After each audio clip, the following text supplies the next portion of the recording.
So we did our hymn, and our sermon today, like I said, is going to be on the power of nature and the importance of nature.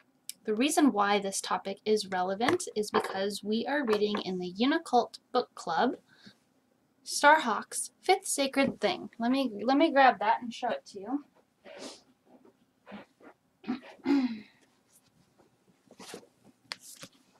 Here it is. It's a great book. We're reading up to chapter 7 for next week. So read through chapters 1 through 6 if you'd like to join the book club next Saturday at noon in the Unicult Tiny Chat. And it's a really good book. It's set in the future, and it's all about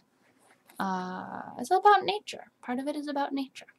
And so it's important that we recognize the importance of nature and not see ourselves as separate from it. So that's what my sermon is about today, and I hope that you enjoy it. For some reason, humans think of themselves as separate from nature, and we separate ourselves from it in religion and in thought and in I don't really know where this came from, and I'm not really interested in like tracing this thought's lineage back to a place of origin. It doesn't make much sense to me, and it really comes from this idea of separateness. And I know that a lot of spiritual teachers will say, oh, we're experiencing separateness so that we can then rejoin and come back together and discover unity again. To lose something just to find it again is stupid, in my opinion. I don't know why anybody would do that. I feel like there's got to be a greater purpose to that kind of thing rather than just wanting to go through the cycle of things again. I don't fully yet understand what that purpose is. Do my best to download that information for us so that we don't have to feel so futile. But let's just acknowledge the fact that we are separated from each other and from the planet and from the earth and everything like that, because we are, and we think of ourselves as being more conscious or more intelligent than other species, which is very strange because we're just more human. We're not more anything than anything else. We're the same as everything else. We're just more like us than anything else. And for us to say that the things which qualify humanity and humans as being the qualifiers which we should judge everything is really dumb and really ignorant, because birds have an intelligence that we don't have. If birds were in charge, they would say, well, humans aren't very bird-like, and so let's just screw that. Like, humans aren't very smart. Let's keep them in cages. Let's shoot them for fun.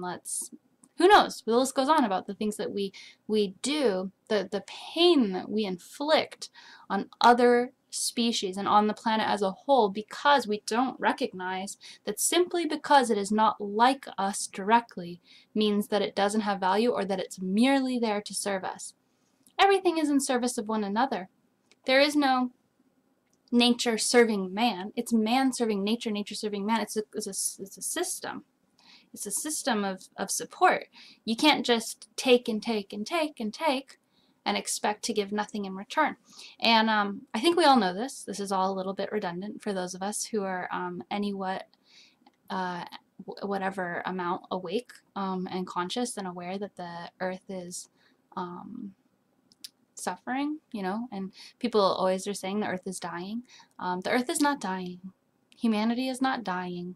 We are very unhealthy, though, and we could die if we keep going unhealthy. What do you guys want?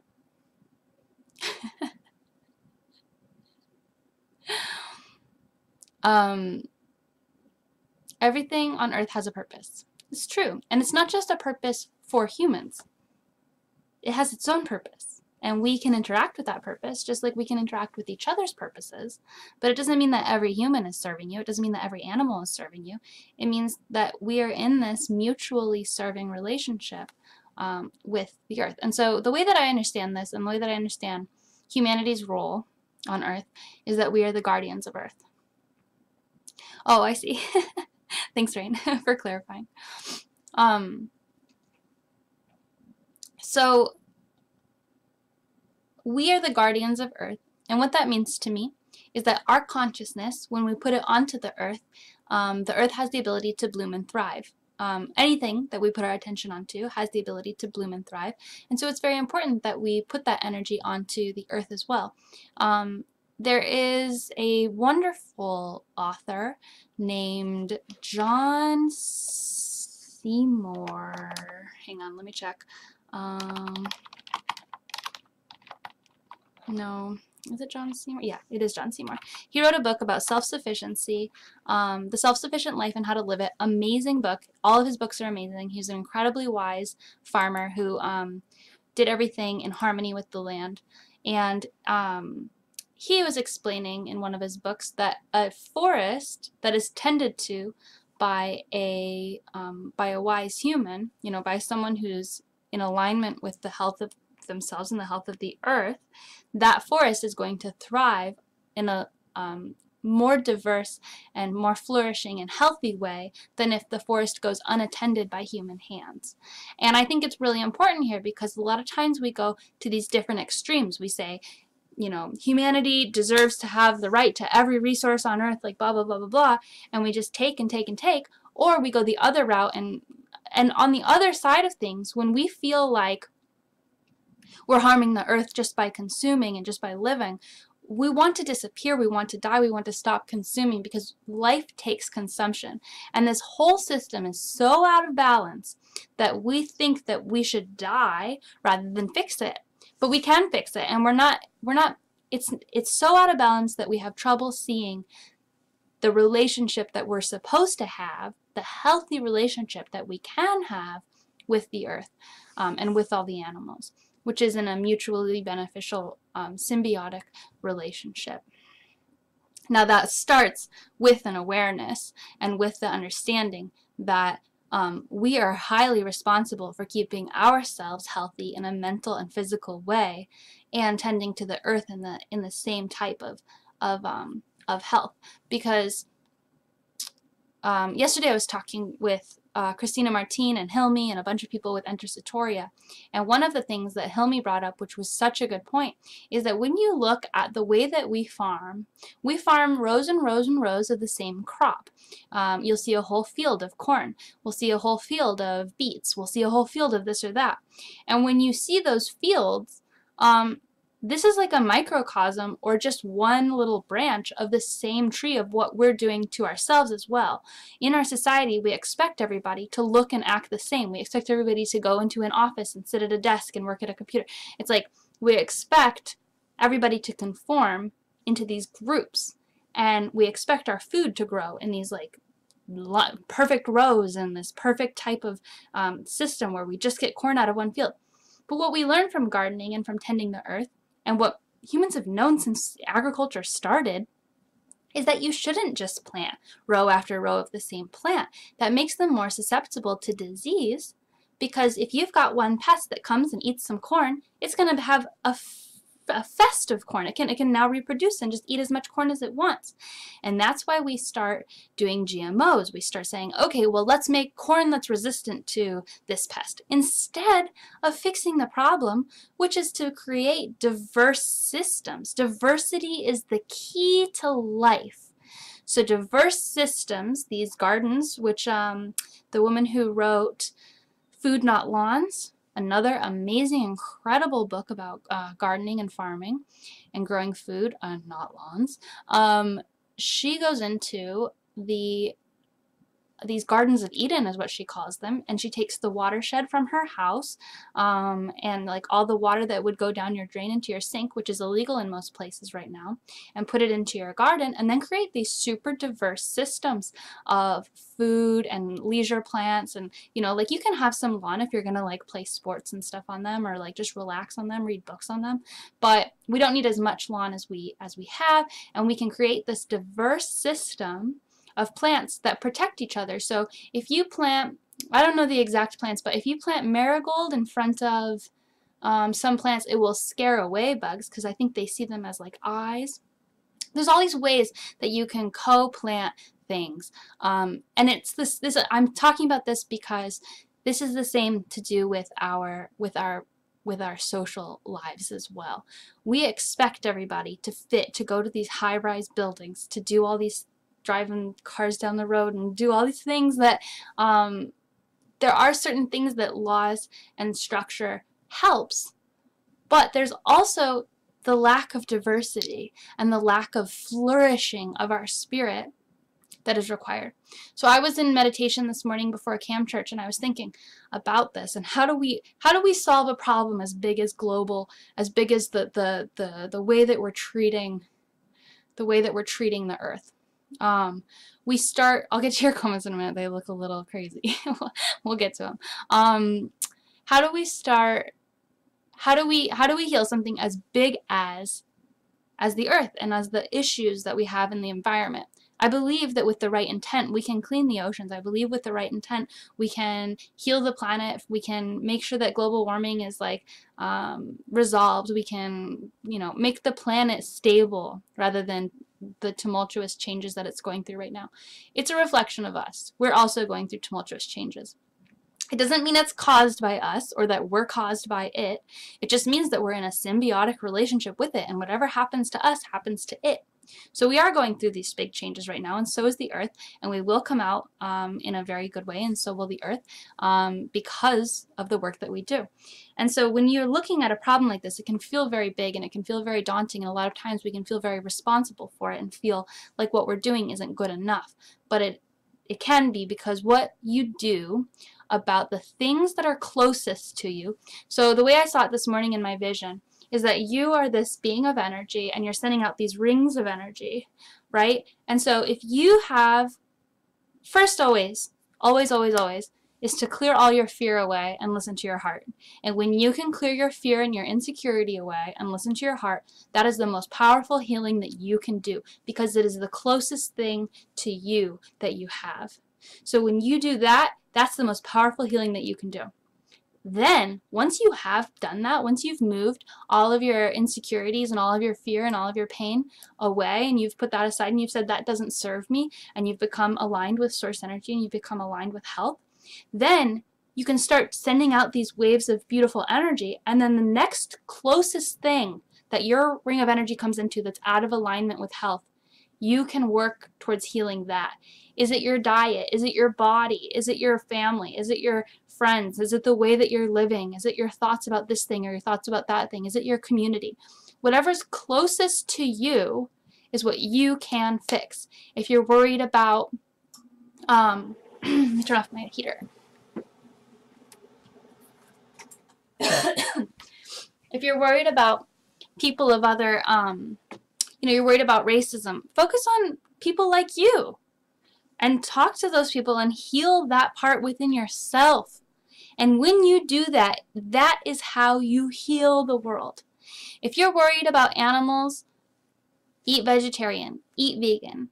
If you're worried about anything, just heal it within yourself first and take care of hug the trees that you see. Hug them. Give them love, because that energy that you have and that you pour into the plants around you helps them thrive. It really does. Take care of your house plants. Take care of a garden. Grow a garden. Growing a garden is one of the most radical things that you can do. It takes you a little bit away from the global food market, and it puts the power of your diet into your own hands. Okay, let's get to these things. We need to treat our planet as if we are our planet. It is all truly entwined. Sophie, amazing comment. I completely agree, because we are all one. We are all connected to it. Toulouse says we should take up arms and take nature back with blood. It doesn't make any sense. The answers on giving the magic plants give us to feel the connection and realize that the earth is more than a home to us. How's that supposed to fix anything? When a bunch of people think that's hoopla, we will just keep consuming unless we change pettiness. Okay, so right now Toulouse is worried about other people. He's worried that other people are not taking this as seriously as they need to. And again, that's not what we have to worry about. All we have to worry about is ourselves. Look at your own life. Where can you improve your relationship with nature? Where can you improve your relationship with your diet? Where can you improve your relationship with the earth? When people see you doing those things, when people see you spreading that love and embodying that connection with the earth, it will affect other people. And you are the only, focusing on yourself is the only way that we are all going to rise up out of this, because you can't change anybody else's mind. You can plant seeds in their brain, and when they get the right water and they have the right soil and the sun comes out in their brain, it's going to make sense to them. And that's why the best thing to do is to lead by example and to live in a way that is in true alignment with health. And yes, you can be an example to other people. And we always have ways that we can improve ourselves, and that's the only thing you really have to worry about. Because it gets very overwhelming to think of the whole world. And you don't have to think of the whole world. You just have to think of yourself. And everyone thinks of themselves, and then eventually the whole world is better. And we can believe that that will happen, because it will. It is inevitable. So the importance of the earth is that if you look at, okay, so the Arcturian, there's this book, We the Arcturians, which I talk about all the time. And in that book, they describe that they have these bodies that are mostly gaseous, and they have this planet that is kind of made of the similar stuff, and they're able to like absorb that stuff, and that's how they live. Okay, now take that and use it as a metaphor for how we are. We are these bodies. We're made of similar stuff to the earth around us, and we take that energy of the earth in to live. There's nothing wrong about that. There's nothing cruel or mean. The cure to consumption is creation. So the reason why we're out of alignment is because we aren't putting enough love and energy back into the earth. It's a symbiotic relationship. So it's okay that we consume the earth energy to live, because the earth wants us to live. The earth loves life. I channeled the earth once directly on top of a mountain when I was drunk and high once. It was amazing. It was raining, and I was writing in my journal, and all the words are just like scribbled out. It was an intense experience. But the earth told me that she loves life. She loves life. She loves life in all of its forms, and that's what she is here to just nourish and support. She wants you to live, but she also wants you to want to live, because it's really hard for her to help you live if you don't want to live either. So give love to the earth, give love to the animals, really think about your own diet, really try to eat the purest energy that exists is green leaves, you know, just green leaves. Obviously we need fruits and vegetables to be balancing out with that.